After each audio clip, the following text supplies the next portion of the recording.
United people's party liberal राजखान्थि हान्जाया फैगौ आगस्ट दाननि 5 अक्ट'आव स्निथि गायसनथाय सान खुंनो लाहार फाहार। देग्लायनि इउनाइटेड पिपल्स पार्टी लिबारेल राजखान्थि हान्जानि स्निथि गायसनथाय सानखौ खुंफुंनो थाखाय क'क्राझार सहरनि सोनाब फारसे थानाय चन्द्रपारा एमइ स्कुलनि गेवलां गेलेग्रा फोथाराव 4 आरो 5 आगस्टआव साननैनि थाखाय हाबाफारि खुंफुंनो थाखाय मुखुब लाहार फाहार। क'क्राझार जिल्ला UPL आरो क'क्राझार जिल्लानि सिङाव थानाय मोनफ्रोमबो ब्लकजों जथायै इउनाइटेड पिपल्स पार्टी लिबारेल राजखान्थि हान्जानि स्निथि गायसनथाय सानाव गासै रायजो राजाफोरखौ बाहागो लानो थाखाय मिरु UPL हान्जानि गाहाय नेहाथारि राजु कुमार नार्जारिया जोंनि खौरांनि गेजेरजों फोरमायो। जोंना दा जोंनि बड'लेण्ड ओनसोलनि 60निफ्राय 70 जौखोन्दो रायजोफ्रानो जोंजों दङ।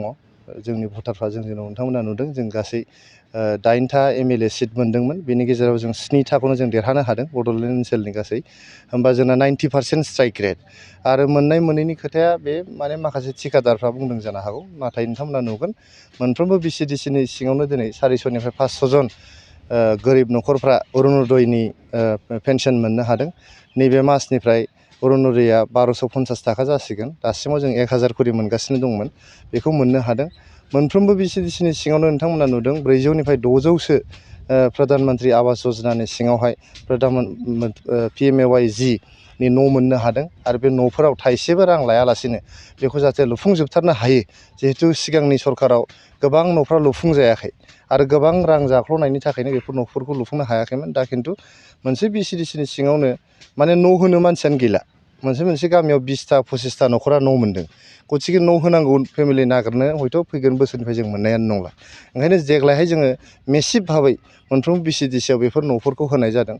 बेनिफ्राय नोंथांमोना नुदों दा जोङो खुन्दुं, कम्बल, साथा बेफोरखौ रानाबालायनो सुपार 50 नोंथांमोना नुबाय। मैया दाखालिसो जों बेखेवनानै होबाय। बे सुपार 50नि गेजेरजों जोंनि ओनसोलनि गथ'फ्रा लाइमोन गथ'साफ्रा जुदि IITफ्राव NITफ्राव एडमिसन मोनोबा बिथांमोननि जिउआ जाफुंगोन। बेजों लोगोसे जोंहा UPSC कचिंनि थाखाय गासै 50सा फरायसाफोरखौ UPSC कचिं होनो थाखाय जोङो इण्डियानि टप मोस्ट माने कचिं जे होग्रा इनस्टिटिउट बिथांमोनजों टाइ आप खालामदों। बेजों जोङो जोंनि ओनसोलाव सोलोंथाइनि गुनखौ बांहोनो नाजादों। दा जोङो खुन्दुं होआखै, कम्बल होआखै। ओंखायनो मानसिफ्रा सानदों मा जों जेबो मोनाखै होननानै। खिन्थु नैबे जे मासे जे पेन्सन मोनगासिनो दं। जोंहा जे न' बाङा जे जालांगासिनो दं गासिबो। लामा सामा जे मोजां जागासिनो दं। बेफोरखौसो जोङो नायनो गोनां दङ। बेजों लोगोसे नोंथांमोना नुबाय जे जोङो खम समनि गेजेरावनो गोबां जों फोरोंगिरिफोर थिसननो हादों। थांनाय बोसोरावहाय जों गासै 1400निबो बारा टिचार एपइन्टमेन्ट होनो हादों। आरो जों जा होनो थाखाय आखायाव लादों। खिन्थु हाइकर्टआव केस होनानै दङ। जोंनि CTET केन्डिडेटफ्रा हाइकर्टआव केस होनायखायनो जोङो दा टेटनि एपइन्टमेन्टफोरखौ होनो हायाखै। जों गासिबो बेफोर जिनिसखौ लासै खालामनो नागिरदों। हयथ' गोदान सोलायनाय हिसाबै दासो सरकारा जोंना 1.5 बोसोर जादों। जे गोदान मोनसे सिस्टेमजों जों लाबोदों बेवहाय। जों मानसिफोरखौ जे साफ्रोमखौबो जे थिकादार बानायजोब्बायमोन, कन्ट्रेक्टर बानायजोब्बायमोन सिगांनि सरकारा। दा बे सिस्टेमखौ बोखारनानै जोङो माब्रै समाजखौ हाबा हारिमु वार्क कालसाराव लांफिननानै सोलोंथाइनि गुनखौ बांहोनानै जोंनि इमप्लयमेन्ट अपरचुनिटिसखौ बांहोनानै समाजखौ गोग्गो खालामनो हायो। आरो जोंनि सरकाराव जाख्ल'नाय गैयै मोनसे सिस्टेम खालामनो हायो। बेखौ जों नाजाबाय थानाय जादों। गेवलां मेल दङ, जेनेरेल मिटिं दङ। बिनि उनावहाय जोंहा 5 आगस्ट'आवहाय जिहेतु जोंनि हान्जाया 2015 मायथाइनि 5 आगस्ट'आव दतमानि थुलुंगाफुरियाव जोनोम मोन्दोंमोन। गोबां खैदां खैफोदखौ सौसिनानै जोंनि UPL हान्जाया 7 बोसोर दावबायबोबाय। आरो बे 7 बोसोरावनो जोङो दिनै BTR ओनसोलाव सरकार दानो हादों। आसामाव जोङो NDAनि क'लिसन हिसाबै BJP AJPजों लोगो नांनानै सरकार दानो हादों। आरो सेन्ट्रेलावबो जोङो सासे MPआ जोंनि NDAनि क'लिसननि बाहागो लाहैफानो हादों। बेजों जोङो जोंनि ओनसोलाव गोजोन लाबोनो हादों। नोंथांमोना नुबाय जे थांनाय बोसोरनैनि गेजेरावनो जोंनि बड'लेण्ड ओनसोलाव गोजोन जेरैबो बिथिङाव जों गोजोन लाबोनो हादों। गोजोन फैनाय लोगो लोगोनो जौगानायनि हाबाफारिफ्रा थाबैनो जाफुंनो लामायाव लादों। आरो गासै ओनसोलनि समाज आरो सुबुंफोरा जौगानायनि लामाजों आगान सुरलांगासिनो दङ।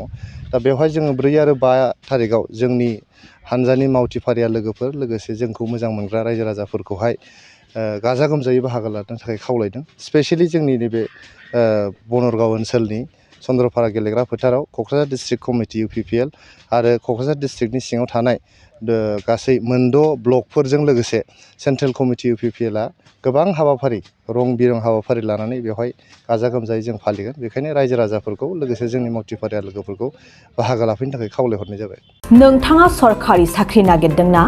नोंथांनि थाखाय मोनसे गोजोनथाव खौरां।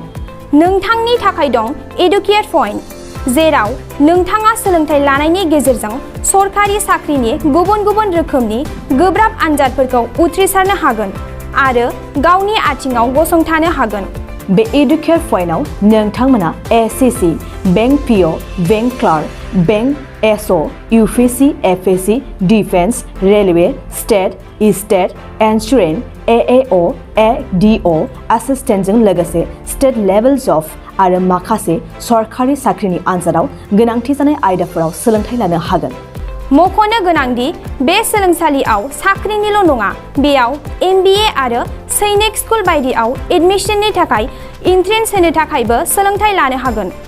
बे सोलोंसालियाव गाहाम थाखो खथानि सुबिदा दं आरो सम मथे नोंथांनि सोलोंथाइखौ बे सोलोंसालियाव होनाय जागोन। बेखौबो मिथिनांगोन दि बे एडुकेट पइन्टआव सोलोंथाइ लानानै बावैसो 2021-22 मायथाइनि SCC GDनि आनजादाव गासै 11 सा सोलोंसाफोरा उथ्रिसारनो हादों। बारा नङा, गासै 15,000 रांजोंनो नोंथाङा बे सोलोंसालियाव 6 दानसिम सोलोंथाइखौ लानो हागोन। बे सोलोंसालिया क'क्राझार, बरपेटा र'ड, गलपारा आरो बङाइगावआवबो दं। क'क्राझाराव सोलोंथाइ लानो गोसो गुदुं जानाय सुबुंफोरा 70020263133 9101536360 70020263133 9101536360